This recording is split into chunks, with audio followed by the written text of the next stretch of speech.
विधानसभा उपचुनाव लड़ रहे निर्दलीय प्रत्याशी रोहित कुमार शर्मा चायवालास ने कहा कि बीती रात अटल बिहारी वाजपेयी मेरे सपने में आए और फूट फूट कर रोने लगे। दौसा में जब से बीजेपी का टिकट वितरण हुआ है तब से रोहित तीखे तेवर में लगातार देखे जा रहे हैं, जिसके चलते इस युवा नेता रोहित शर्मा ने प्रेस वार्ता की और जहां रोहित ने भाजपा को उसके परिवारवाद के लिए जमकर घेरा तो और कांग्रेस से भाजपा से गठबंधन के आरोप भी लगाए। और रोहित चायवालास ने भाजपा को परिवारवाद पर घेरते हुए कहा कि कल रात मेरे सपने में अटल जी आए थे और फूट फूट कर रोए और अटल बिहारी रोहित से बोले कि बीजेपी अपने सिद्धांतों को खो चुकी है, आज के इस भाजपा को अब तुम्हें ही बचाना है, इसलिए मैं अटल जी की इस भाजपा को बचाने की लड़ाई लड़ रहा हूं। रोहित बोले कि एक सीट के हारने से भाजपा नहीं हारेगी, लेकिन अगर परिवारवाद जीता तो भाजपा की नैतिक हत्या होगी, जो मुझे मंजूर नहीं है। इधर रोहित कुमार शर्मा ने कहा कि दौसा की सीट सामान्य वर्ग की सीट रही है। यहां पर पहले साजिश के तहत भीतरघात के द्वारा सामान्य वर्ग के प्रत्याशियों को हराया गया और उसका बहाना देते हुए प्रत्याशी की जगह वर्ग ही बदल दिया गया, जो कि निंदनीय है और समाज में फूट डालने वाला है। इस हरकत से सामान्य वर्ग नाराज है, जो कि समय आने पर दोनों ही पार्टियों को करारा जवाब देगा। रोहित ने आगे कहा कि पूरा दौसा जानता है कि आज दौसा में भाजपा कांग्रेस का गठबंधन हो चुका है। यही कारण है कि पहले सामान्य वर्ग का भाजपा से टिकट कटा तो बाद में भाजपा नेताओं के दबाव में कांग्रेस ने भी सामान्य वर्ग का टिकट काटा। रोहित ने बिना नाम लिए कहा कि दौसा में पहले भगवा पार्टी के नेता दूसरे पार्टी के प्रत्याशियों को जितवाते हैं तो फिर दूसरी पार्टी उनसे मित्रता धर्म निभाने का कार्य करते हुए प्रत्याशी चयन करती है। दोनों ही पार्टियां जनता को बेवकूफ समझती हैं, लेकिन दौसा की जनता अब समझ चुकी है, दौसा की जनता जानती है। रोहित ने पत्रकारों के सवाल पर कहा कि चुनाव जीतने के बाद किसको समर्थन करोगे, तो रोहित बोले कि भगवा मेरे दिल में है। मेरी नामांकन रैली में भी हर गाड़ी पर भगवा ध्वज था।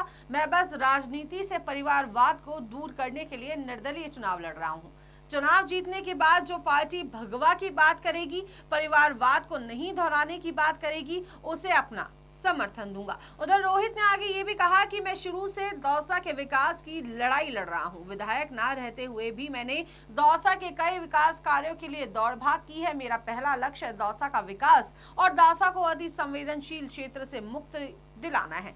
दौसा की जनता आज खुद दौसा के इस बेटे की आंखों में दौसा के उज्जवल भविष्य की परिकल्पना को देख सकते। दौसा के सामान्य वर्ग ही नहीं, बल्कि उन चारों वर्ग, भले वो जनरल की बात हो, भले वो ओबीसी हो, भले वो एसटी और एससी के वो लोग हों जिनका टिकट सिर्फ इसीलिए काट दिया गया क्योंकि वो कोई बहुत बड़े परिवार से नहीं आते, क्योंकि उनके परिवार में के विधायक नहीं थे। तो ये लड़ाई दौसा के हर युवा के लिए, दौसा के अस के उस पहलू के लिए है जो हर बार जातिवाद और लोकतंत्र की हत्या का शिकार हो रहा है। मेरे पत्रकार साथियों, मैं आप सभी से कहना चाहूंगा, मैं कहीं बाहर से नहीं आया हूं, मैं आप ही के बीच का, आप इस दौसा के ही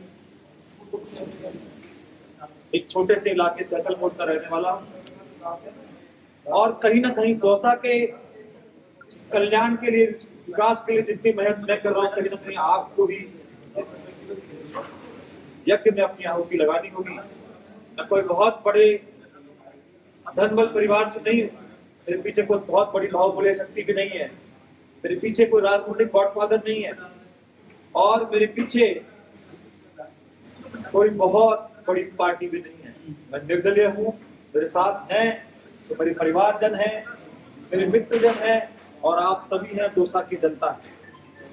मैं आपसे कहूंगा कि एक बार आप दौसा की जनता के बीच जाइए और जाके उनके दर्द को समझिए किस प्रकार आज दौसा पीड़ित है। दौसा का बच्चा ये बात कह रहा है कि दौसा में भाजपा और कांग्रेस का गठबंधन हो चुका है, दौसा की जनता को बेवकूफ बनाया जा रहा है।